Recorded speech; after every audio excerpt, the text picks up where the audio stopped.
Esta semana, muitas famílias saíram para ir à terra, para passar uns dias feriados na praia ou no interior do país e muitos desses nossos concidadãos e concidadãs, quando chegaram à bomba de gasolina e quiseram, se o poderiam, atestar o depósito do carro, abriram a boca de espanto porque, embora já não fosse novidade, tiveram que gastar 100 euros a atestar o depósito quando ainda há relativamente pouco tempo gastavam 50 euros.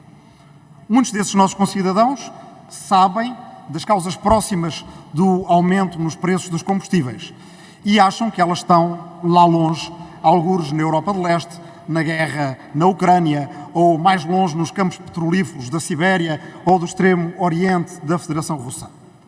E muitos deles e delas, mas muitos de nós aqui também nesta Câmara, ignoramos que uma das raízes do problema está aqui, bem perto, no Palácio das Necessidades, sob a forma de um tratado chamado Tratado Carta de Energia, que foi assinado em Lisboa em 1994 e de que Portugal é o fiel depositário. Este é um tratado que é um vestígio da história e que rapidamente ficou muito datado. Estávamos no início dos anos 90 e a Europa Ocidental queria assegurar-se que tinha acesso fácil aos combustíveis fósseis do leste da Europa, da Federação Russa, da Ásia Central. E, negociando este tratado, achou que garantia essa segurança de fornecimentos de combustível, mas muito rapidamente apercebeu-se de que o contrário se estava a passar. Foi a Europa Ocidental que ficou refém dos regimes petro-oligárquicos da Ásia Central e da Federação Russa e que, a partir daí, também ficou refém das companhias oligárquicas como a Gazprom ou a Yukos ou muitas outras destes países.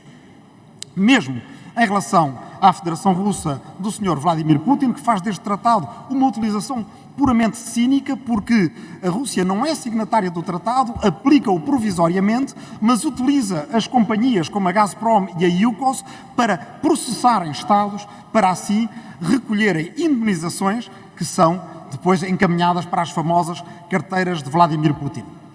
Trata-se de indemnizações que são pedidas a Estados que desejam, por exemplo, proibir a realização de furos petrolíferos. Trata-se às vezes de ameaças sobre parlamentos como o nosso, quando, por exemplo, em França, o governo francês pretendeu apresentar uma lei para acabar com a prospecção de petróleo em solo francês e essa lei acabou retirada sob pressão de companhias petrolíferas. Porquê? Porque este tratado, como infelizmente vários outros, tem cláusulas de disputa por arbitragem através de tribunais privados que sistematicamente, ou na grande maioria dos casos, decidem a favor das companhias petrolíferas e das outras companhias que negociam em combustíveis fósseis. E, portanto, evidentemente, os Estados, quando pretendem implementar as suas metas climáticas, que também assinaram no Acordo de Paris, que foi assinado muito mais tarde, vêm-se presas a este fóssil de tratado de 1994 que não lhes dá toda a flexibilidade para implementar as suas políticas verdes. E, portanto, temos aqui um problema e um problema sério. A Itália já foi processada por querer proibir furos petrolíferos. Denunciou o tratado e, neste momento, apesar de ter denunciado o tratado e de juridicamente estar a sair dele, durante 20 anos ele ainda se aplica em Itália. Outros países da União Europeia, entre os quais a França, o Luxemburgo e a Bélgica, são a favor de denunciar o tratado. E Portugal? Portugal, nesta mesma Assembleia da República, votou uma resolução, a Resolução 67/2021, a partir de um texto, na altura, apresentado pelo Partido Ecologista Os Verdes, a quem saúdo por ter trazido esse tema aqui a debate.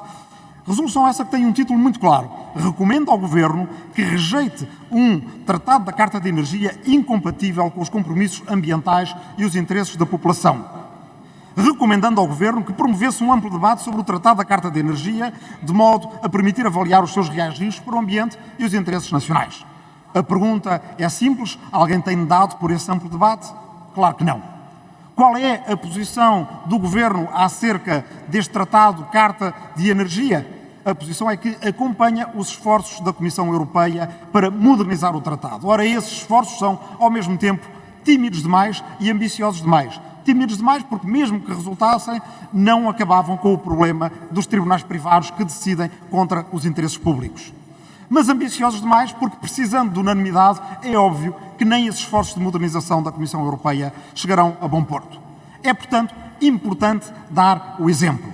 E uma resolução apresentada pelo LIVRE, que virá brevemente a votos nesta Assembleia, recomenda ao Governo que se posicione favoravelmente a uma denúncia coletiva do Tratado da Carta de Energia, acompanhando outros países europeus que já o fizeram. E caso se revele impossível avançar para essa denúncia coletiva, solicitar as necessárias consultas jurídicas para considerar uma denúncia unilateral do acordo. Sendo Portugal o país depositário, este passo teria um enorme simbolismo político.